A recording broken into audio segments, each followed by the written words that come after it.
Tahukah saudara bahwa Tuhan lebih suka dengan orang-orang seperti Yabes? Banyak orang yang berkata, jangan berdoa seperti Yabes.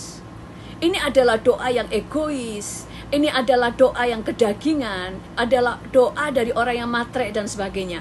Saudara harus kenal Tuhan. Tuhan lebih suka dengan orang yang jujur dan berterus terang daripada orang yang berbahasa basi, daripada orang-orang yang munafik.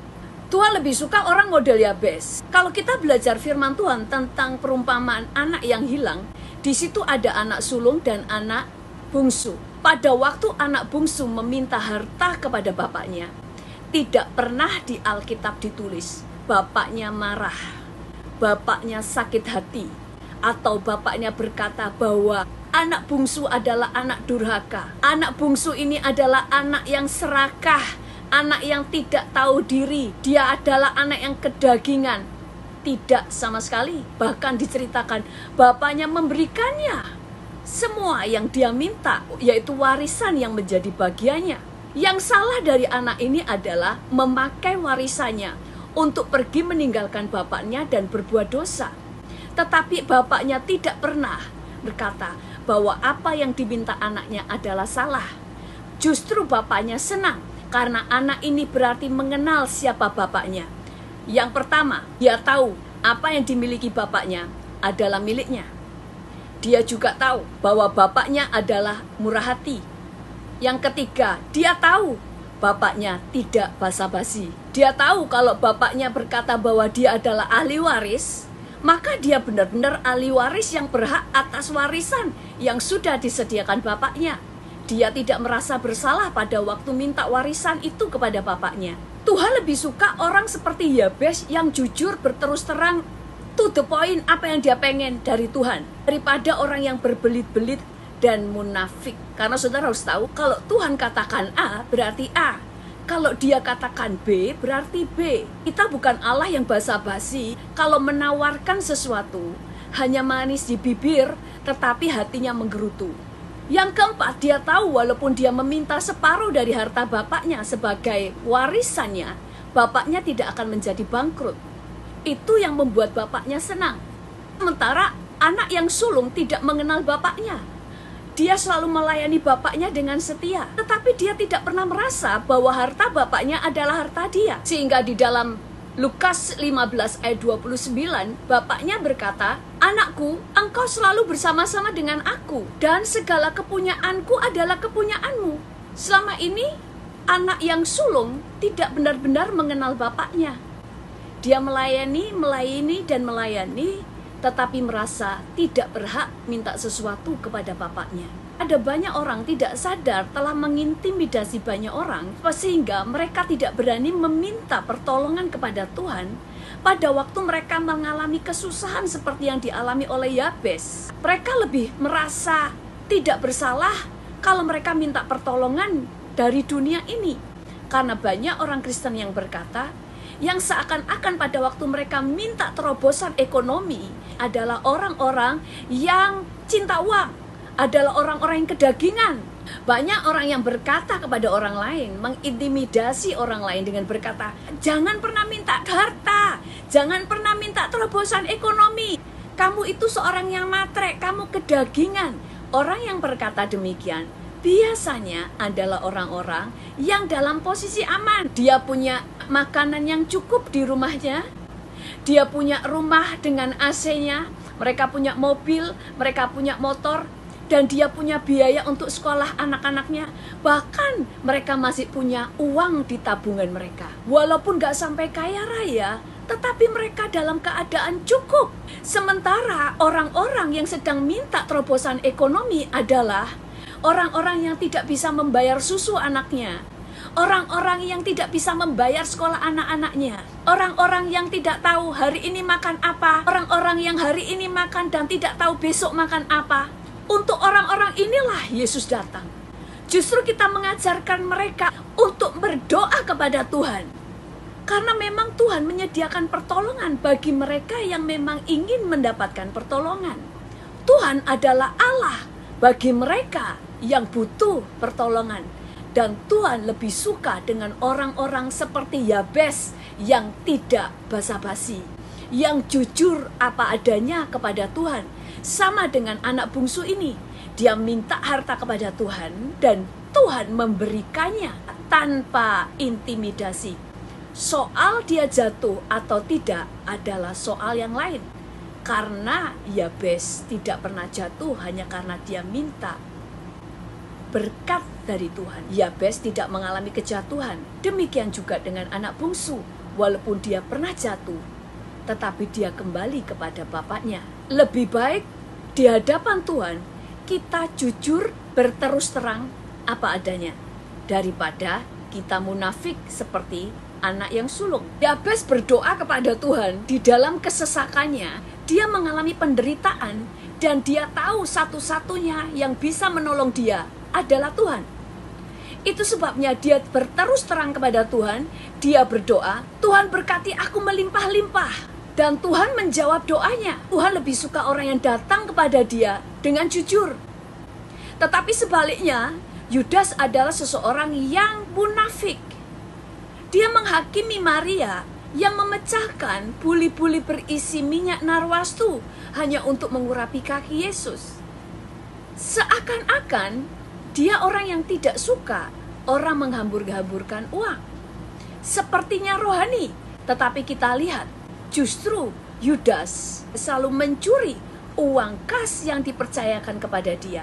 Sedikit-sedikit, tetapi itu adalah dosa. Akhirnya dia mengkhianati Yesus hanya dengan 30 uang keping perak. Yang kalau dihitung sekarang jumlahnya hanya sekitar 3.600.000 rupiah. Yudas tidak pernah berani meminta kepada Tuhan, tetapi dia selalu mencuri uang kas yang dipercayakan kepada dia. Banyak di antara kita yang juga demikian menghakimi orang lain, tetapi pada waktu ada orang lain diberkati, kita iri hati, kita marah, kita kecewa kepada Tuhan. Seringkali kita seperti anak sulung, seperti Yudas yang selalu menghakimi orang lain, tetapi pada waktu orang lain itu benar-benar diberkati Tuhan karena doanya, kita marah, kita iri hati, kita kecewa. Bahkan seringkali kita marah-marah kepada Tuhan dan berkata, kenapa dia kamu berkati? Dia tidak layak. Sama dengan anak sulung. Kenapa engkau membiarkan anak bungsu ini pulang? Kamu kasih dia jubah, kamu buatkan pesta.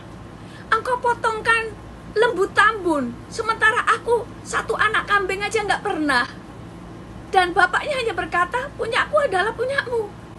Intinya, ya salah kamu sendiri. Karena sudah mengukur bapaknya dengan pikirannya sendiri. Jangan minta ini, jangan minta itu. Ini sebuah kedagingan, itu salah, ini matre. Sementara Tuhan tidak pernah melarangnya. Ya salah sendiri. Kalau kita tidak mau diberkati di dalam hal finansial, tidak masalah.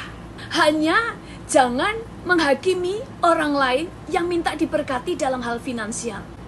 Dan jangan mengintimidasi orang lain. Karena Tuhan tidak pernah melarang untuk kita datang minta terobosan ekonomi. Dan yang kedua, jangan iri hati pada waktu melihat orang diberkati. Karena orang berdosa karena cinta uang.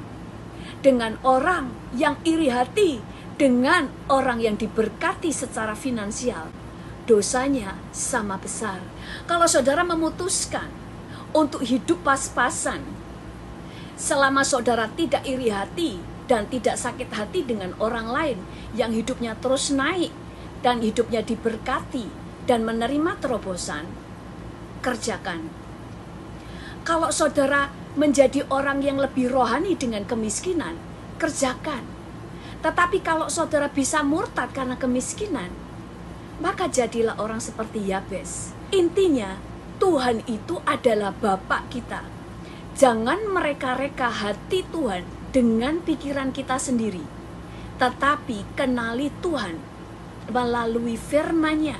Kenali Tuhan lewat pengalaman pribadi kita. Tetapi kalau kekayaan justru membuat kamu jatuh, membuat kamu pengen menikah lagi, ya jangan minta kaya. Mintalah cukup. Tetapi sebenarnya bagaimana membuat saudara selalu cukup? Yaitu pada waktu berapapun yang saudara terima, saudara tetap hidup secukupnya, selebihnya dipakai untuk memberkati banyak orang. Kalau dulu saudara cukup dengan 5 juta, pada waktu Tuhan memberkati saudara dengan miliaran, saudara tidak akan pernah jatuh selama saudara tetap hidup dari 5 juta. Selebihnya saudara pakai untuk menolong banyak orang, untuk memberi makan banyak orang, dan untuk mendukung pekerjaan Tuhan. Sebelum menutup khotbah ini, saya mau bersaksi. Saya pernah mendengar kesaksian. Ada seseorang yang mengajak kita makan di sebuah restoran Nobu. Restoran Nobu terkenal sebagai restoran dengan makanan yang sangat mahal, karena seringkali yang datang di situ adalah artis-artis Hollywood. Dan pada waktu makan, orang yang mentraktir kita ini bercerita, dia dulu adalah seorang pemulung. Selain pemulung, seringkali dia kerja serabutan. Suatu saat dia menikah dengan seorang wanita beragama Kristen. Dia berkata istrinya itu sangat baik dan dia cinta Tuhan. Dia selalu pergi ke gereja di dalam kemiskinannya. Sehingga suaminya ini merasa ingin membahagiakan istrinya. Dia ingin ada terobosan ekonomi. Lalu istrinya berkata kepada dia, hanya Yesus yang bisa menolong kita. Prianya ini belum percaya Yesus dan dia tanya kepada dia, bagaimana caranya? Istrinya berkata, kamu harus doa dan berpuasa. Bisa 3 hari atau 40 hari. Dan suaminya memutuskan untuk berpuasa dari hari itu. Dan dia berpuasa selama 3 hari dan makan hanya setiap jam 12 malam. Dia berpuasa 3 hari, tidak terjadi apa-apa. Dia juga tidak tahu apa yang akan Tuhan lakukan di dalam hidupnya. Yang jelas dia berdoa puasa. Karena 3 hari tidak terjadi apa-apa, dia melanjutkan sampai 40 hari. Sampai 40 hari pun tidak terjadi apa-apa dan dia kemudian berpuasa sampai 6 bulan.